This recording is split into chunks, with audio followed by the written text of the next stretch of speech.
almost like a metallic.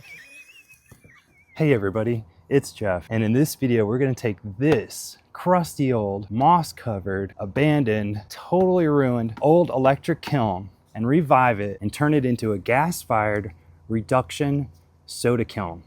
And spoiler alert, we've already fired it, we've already finished it, and it works amazing. It fired perfectly the first firing. It was so much fun to fire, so I can't wait to take you along this journey. This is probably going to be a 3, maybe 4-part series. In this first part, we're going to build the kiln and do a test firing to cone 6, just in reduction to make sure it works. And then in the second video, we're going to coat the inside with a castable refractory to protect the inner walls, and then do a soda firing. In that third video, we'll do a full cost breakdown, what it costs to fire it, what it costs to build it. And I already had a lot of the materials on hand, but if you didn't, we'll do a full cost breakdown, a materials list on what it costs to build it. Although I am going to have brick by brick plans on how to build this kiln, this is in no way intended to be a how-to video. This is just for fun. I have been building and firing kilns my whole life. I'm doing it at my risk, on my property. I cannot be responsible for what happens on your property with your kiln, with your experience level. I mostly built this kiln using a design by Kevin Kowalski for his kiln, and he teaches an amazing workshop on how to build a kiln just like this. If you want to build one of these, I suggest you contact him and take one of his amazing workshops and learn how to build it. I cannot be responsible for what happens at your house with your kiln. So in other words, that's my little disclaimer. Don't sue me, bro. Let's go build a kiln. What's up, everybody? It's Jeff. We're driving to somewhere in the middle of Florida, trying to get some Facebook Marketplace deals. We got some ugly kilns. We're getting a good price on them. They are growing moss. They're ugly looking. We're gonna try to build a kiln out of it. I feel like this is the start of something new. I am so pumped up. I'm so ready to make this body of work, this new body of work that I want to be doing. And I feel like this is the start to that. And this is gonna be the start of something good. We're gonna get these ugly kilns, the ones growing moss on it. It's so bad. But they're cheap and I'm broke, so hey, it's gonna be a good thing, and we're gonna make things happen with what we got, right? We're gonna use what we got, and what we got is a moldy, ugly kiln, and we're gonna go get it. So here she is. She's ugly. She's tore up inside. She's been through some work, but we paid $100 for her, and I cannot wait to get started on this. Now, the first step is to get a level piece of ground. I live on an island in Florida, and it is 100% sand. Well, we call it it's like brown sand. It's got a little bit of organic material in it, but it's almost 100% sand. And so I flattened it out as best as I could, but I thought it'd be nice just to get some real coarse sand at Home Depot, just to help level it out a little bit. So I dug out the back a little bit and I added some sand in the front.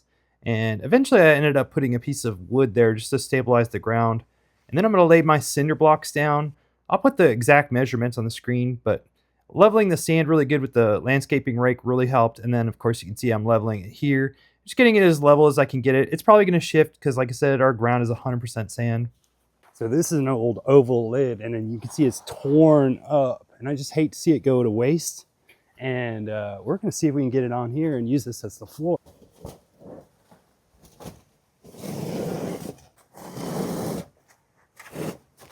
That's not bad.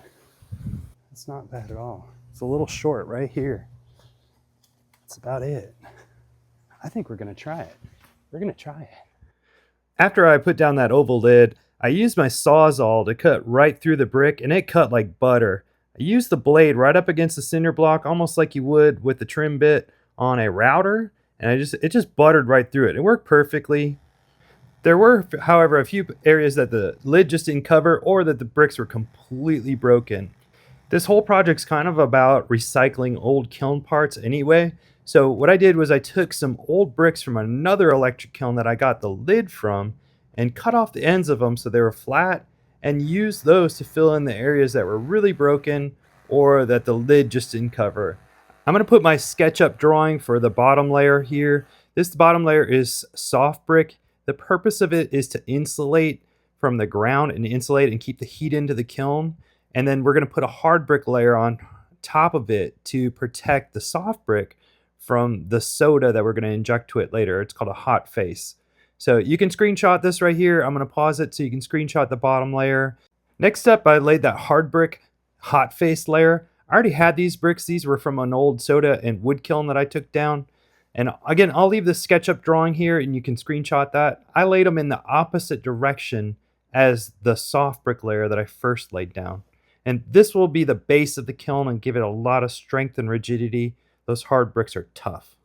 You do want to make sure you get a heavy duty, high temp hard brick for the bottom layer. I'm sorry, for this layer.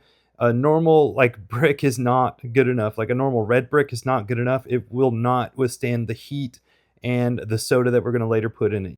Here's my SketchUp drawing for layer 3. If you want a screenshot, go right ahead. And on the SketchUp, the gray is soft brick and then the yellow is the hard fire brick. Again, just like the floor, you want to use a high quality, high temp, good kiln quality hard brick for that. You don't want to use like a red brick or something. Red brick is hard, but it doesn't have the temperature rating and the strength needed to fire to high temp and for the soda.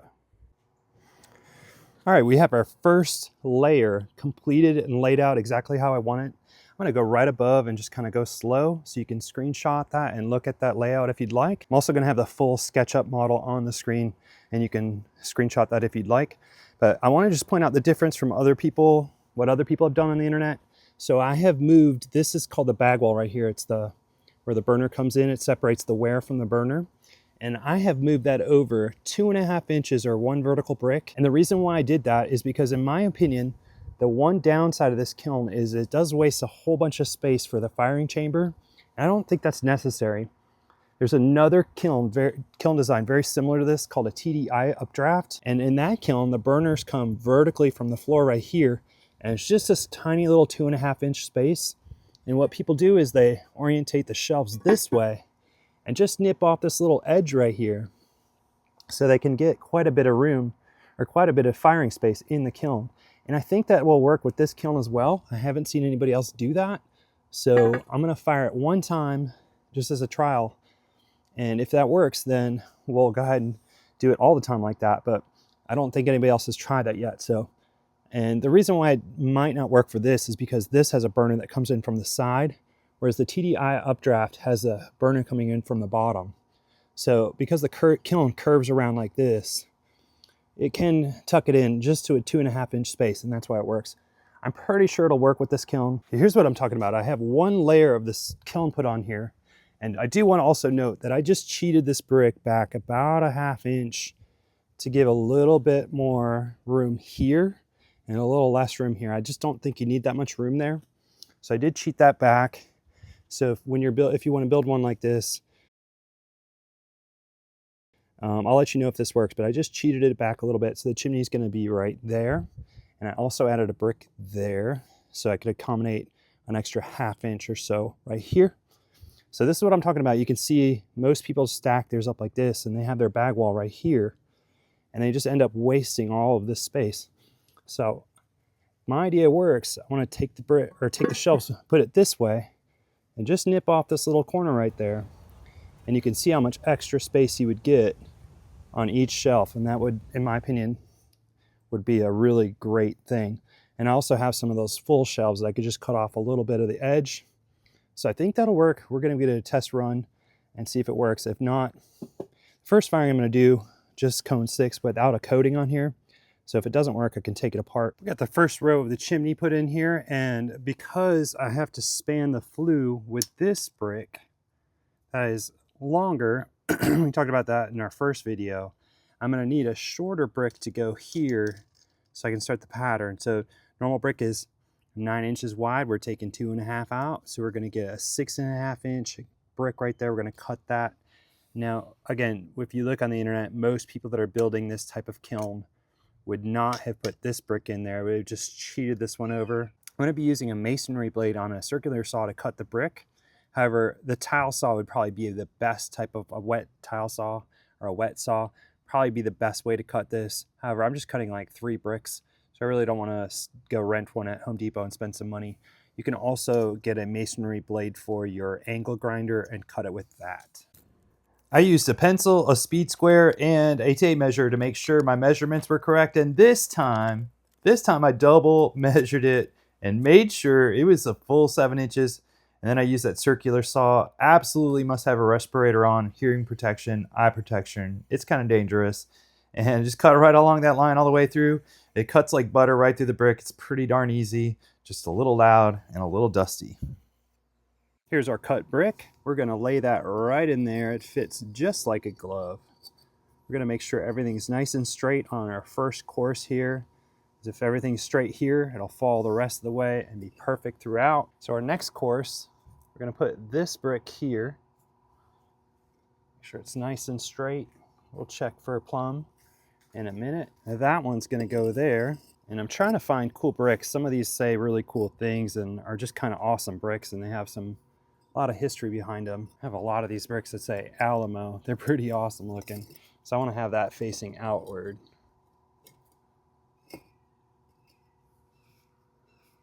Just make sure it's all lined up. And the last brick is going to go there. And it's this circular pattern. And it just alternates every other row. So the next row is going to go here. It's like a circle. And I'll have the SketchUp plans brick by brick, layer by layer on here as well. But that's how the chimney is going to go. We're going to go all the way to the damper slot, which is going to be right around the top of the lid. Now there's 12 total layers in the chimney. Layer 1, of course, is the one with the special flue brick that we talked about. And then layers 2 through 7, you just keep on this pattern and alternate these brick patterns. It's pretty easy. You can screenshot it right here. I'm going to keep it on the screen. And you just go back and forth and use those two patterns. So that's layer 2 through 7 is alternating that pattern.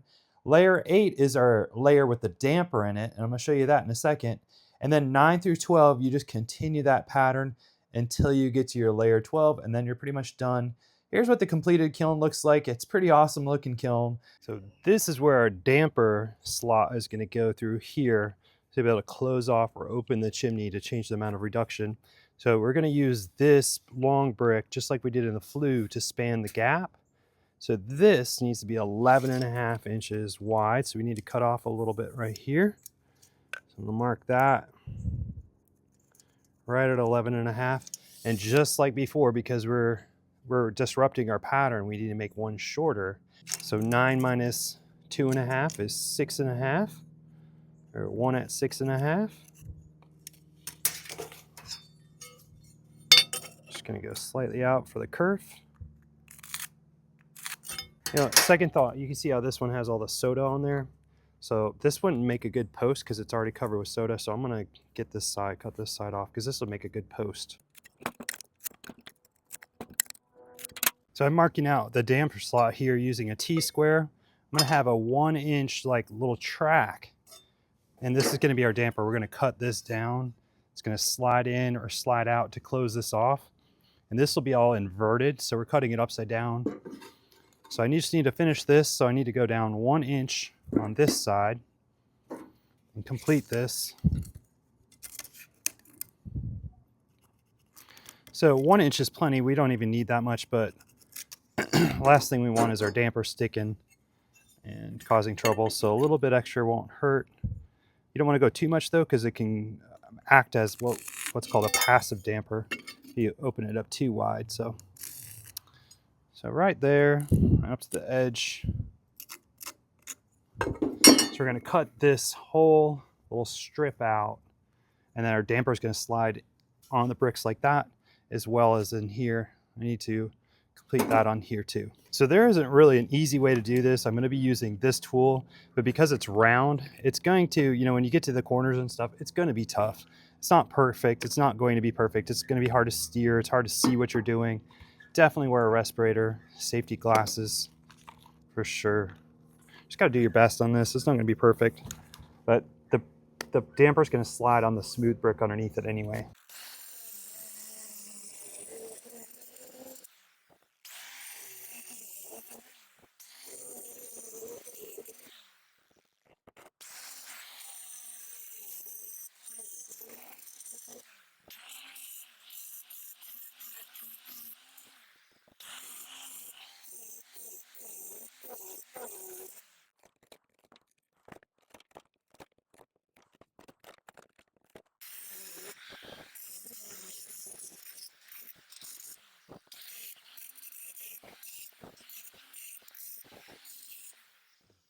Now we have our damper slot cut out. Again, this will be inverted, and this damper will be sliding on the bricks below it. Now we need to get our width and our back set. We do have a brake right here, so I'm going to use the speed spare.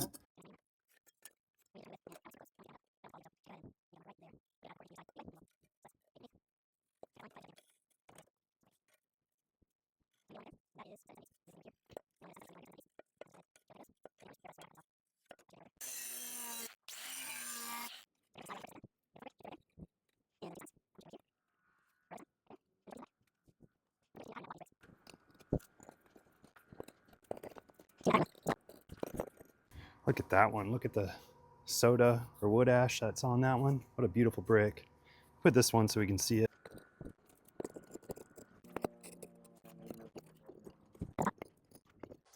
I'm marking the damper at 1-inch increments, so when I'm firing the kiln, I can keep a kiln log and mark down what worked, what damper setting, and so on when I'm firing it. It turned out like most of the time around 1.5 to 2 inches was the perfect spot for the damper slot.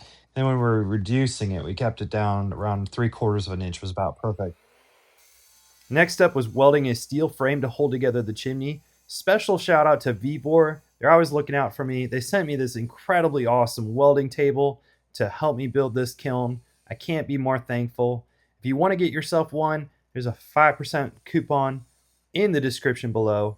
They'll send me a little kickback and it helps me make projects like this. I appreciate their support so much. Here I'm cutting down and sanding some threaded rod. This is going to tie the steel frame together. It allows it to be slightly adjustable so you can use it to compress the brick if you need to. I found some square scrap metal tubing in the garage, and I'm going to weld that to the steel frame in a little bit here, and the threaded rod is going to go through that. I had 2 of these little metal square tubes on each side, plus that flat bar on the back side because the square tubing was too big to fit behind the kiln. Here's the completed framing with those square tube welded on. You can see how it just cinches down the brick, keeps it nice and snug and put together. And this is why I welded that piece of flat bar right there, because you can see there wouldn't be enough room in between the kiln and the chimney for the threaded rod. So that's why I have that one flat piece right there. Overall, super pleased with the way that turned out. I think it makes the chimney look awesome. And the whole kiln just looks kind of good. It got dark out quick, so I had to do all this in the dark, cutting out the elements. You can see how sorry it was inside. The previous owner was actually firing it like this or trying to fire it like that with the elements all drooping down. It's kind of sorry looking little kiln inside. But you got to do what you got to do sometimes, right? And that little visitor down at the bottom of the kiln, you can still see him watching me. You're never quite alone in Florida. There's always a lizard somewhere watching you. We love him. There he goes, cruising out of the kiln there. Bye-bye. Propane system, got 2 40-pound tanks. I got these at Tractor Supply. And all the burner assembly is all from Ward Burner. This is the splitter. It has the quick release on it. I'll put a screenshot of the actual burner on the website on the screen. Got a regulator. And I think it's about 12 feet of hose right into MR100 burner, also from Ward Burner. Couldn't have been more perfect weather. A couple of my friends came over. We loaded the kiln together. One of my favorite things about kilns, especially atmospheric kilns, is how they bring the community together. That is what pottery is all about, bringing people together, bringing the community together. Several of my friends have pots in this firing, as well as many of my students have pots in this firing, and they usually only get to fire an electric kiln. So they're going to learn the difference between electric and reduction. You can see the stack there. We didn't have a quite full load. I need to get some more shelves for this. I didn't want to use the ones for my electric kiln on a experimental firing like this, but we got quite a bit of pots in there. And then the challenge of getting the lid on without getting any soft brick in the kiln. We succeeded. No brick parts on the pots. But I was a little nervous for a second there that I might have accidentally got some soft brick in the kiln. And then we had to go light the kiln. So anytime I light a kiln, I always start at the damper first. You want to open that damper. That way, if any trapped gas is in there, it has a place to escape out of the chimney. Next, we want to open up the tank all the way, and then you want to light your ignition source before you turn on the gas. What you're trying to avoid is any gas buildup in the kiln. You can imagine if gas built up in the kiln in a confined space like that, and then you ignited it, it would be a horrible disaster. So always have your ignition system going, and then turn on the gas at the burner. And there we go. We're fired up to fired up.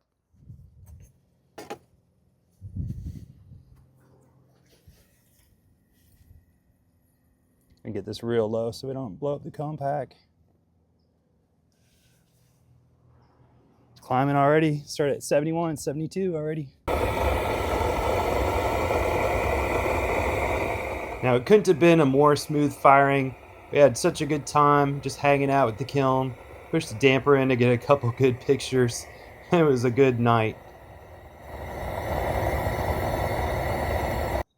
We're about to unload the test firing. We went up to cone 6 last night just to test everything out.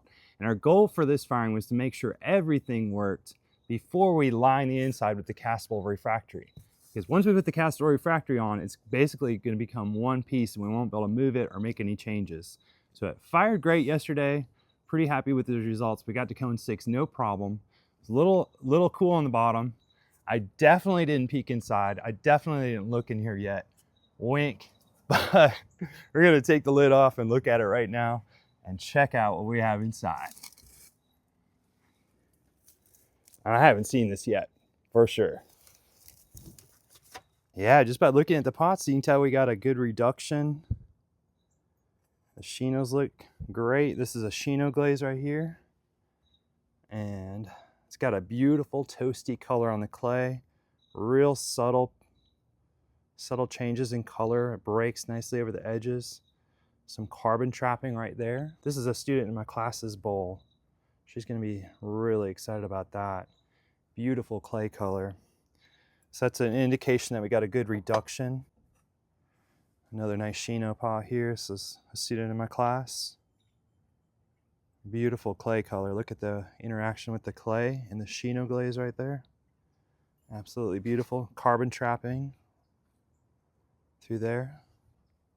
Pretty psyched about. It almost looks like it has residual salt or soda from the bricks. Got a nice smooth glassy-like coating almost on the bottom. Beautiful glaze color. This is an amber celadon. It's definitely a beautiful glaze for this kiln. Looks great. These are the top shelf cones right there. You can see cone 6 is nicely touching. Cone 5 is completely down right there. What do you think about the chino, Bob? It's good. Chino cup right here. It's in focus.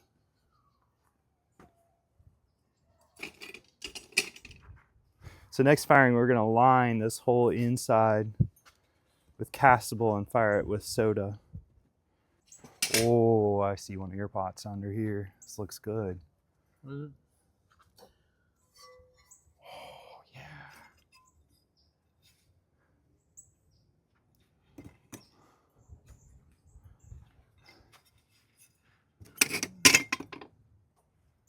Nice. What do you think? I like it. Right in here, it's got some nice texture on that chino.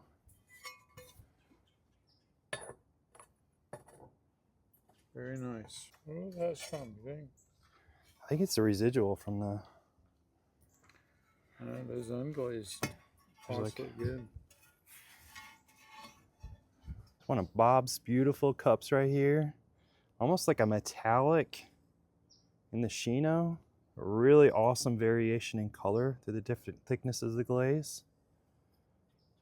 Inside's got a nice color to it. This is number 90 clay from Laguna. Yeah, that's quite nice. Cone 6 chino. It's possible. The specks from the carbon right there. Wow. Wow. Look at this. That amber celadon must have gotten pretty hot on that shelf. Enough to melt this clear glaze that didn't melt on the top shelf, which had a cone 6 on it. It's got amazing crystals. That glaze, wow. I'm super happy with that. That is a winner. Same glaze, about 4 inches over. Completely different look. It's very interesting. Huh. Some student work. Nice Shino cup here. Some pretty good carbon trapping on this handle. This is an Amoco glaze. This is Floating Blue by Amoco. It comes in a 5-gallon bucket. Pretty darn nice. Shibori Dashi teapot. Lid is definitely stuck on that. It comes from the bottom. You can see 5 isn't quite all the way over, but just about as close as it gets. 6 is barely bending. This is my normal turquoise glaze. The copper in it, this is just a tester. Copper went completely red. Not sure what glaze that is. And my colleague's glaze. She has a Amoco glaze on here, on Amoco Amix clay, I think it is. Some sort of purple on the inside. Overall, I just couldn't be more pleased with this project. It fired perfectly the first time. The pots looked great, although some of the glazes didn't. I was very happy with the way it fired. I'm gonna have part 2 linked in the description if it's ready. If you don't see it, I haven't finished it yet, and it'll also be on the screen right here. Subscribe to see it as soon as it comes out, or watch it right here if it's ready already. Thanks for watching. I'll see you in the next one.